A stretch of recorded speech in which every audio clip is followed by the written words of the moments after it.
ہمارے اکابرین پر ایسے ایسے واقعات پیش آئے کہ انہیں وقت کے بادشاہوں نے بڑی بڑی جاگیریں پیش کی، مگر انہوں نے اپنے ذات کے لیے کبھی قبول نہ کیے۔ حضرت عمر بن خطاب رضی اللہ تعالیٰ عنہ کے پوتے حضرت سالم رحمۃ اللہ علیہ ایک مرتبہ حرم مکہ میں تشریف لائے۔ آپ کی ملاقات وقت کے بادشاہ ہشام بن عبد الملک سے ہوئی۔ ہشام نے سلام کے بعد عرض کیا، حضرت کوئی ضرورت ہو تو حکم فرمائے تاکہ میں آپ کی کوئی خدمت کر سکوں۔ آپ نے فرمایا، ہشام، مجھے بیت اللہ کے سامنے کھڑے ہو کر غیر اللہ کے سامنے حاجت بیان کرتے ہوئے شرم آتی ہے، کیونکہ ادب الہی کا تقاضا ہے کہ یہاں فقط اسی کے سامنے ہاتھ پھیلایا جائے۔ ہشام لاجواب ہو گیا۔ جب آپ حرم شریف سے باہر نکلے تو ہشام بھی عین اسی وقت باہر نکلا۔ آپ کو دیکھ کر وہ پھر قریب آیا اور کہنے لگا، حضرت اب فرمائیے کہ میں آپ کی کیا خدمت کر سکتا ہوں؟ آپ نے فرمایا، ہشام بتاؤ میں تم سے کیا مانگوں، دین یا پھر دنیا؟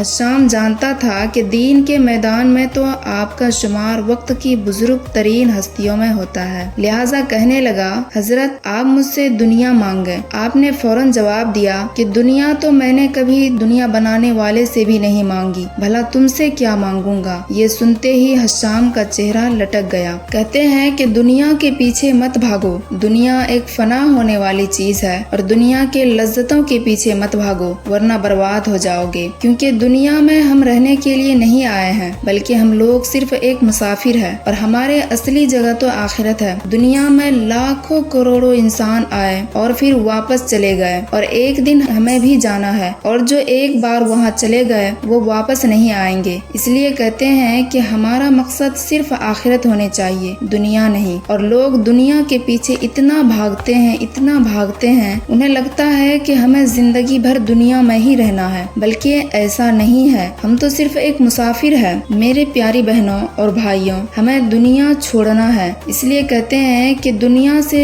جانے کی تیاری میں لگ جائیے اور نیکی کیجیے، اچھے کام کیجیے، اور اللہ تعالیٰ کو خوش کرنے کی کوشش کیجیے، اور اللہ تعالیٰ کے شکر گزار بندے بنیے، اور برے کاموں سے بچیے، گناہ کے کاموں سے دور رہیے، کیونکہ ہمارے بلاوا کب آ جائے ہمیں کچھ بھی پتہ نہیں، اور اللہ تعالیٰ ہم سب کو آخرت کی تیاری کرنے والے بنائے۔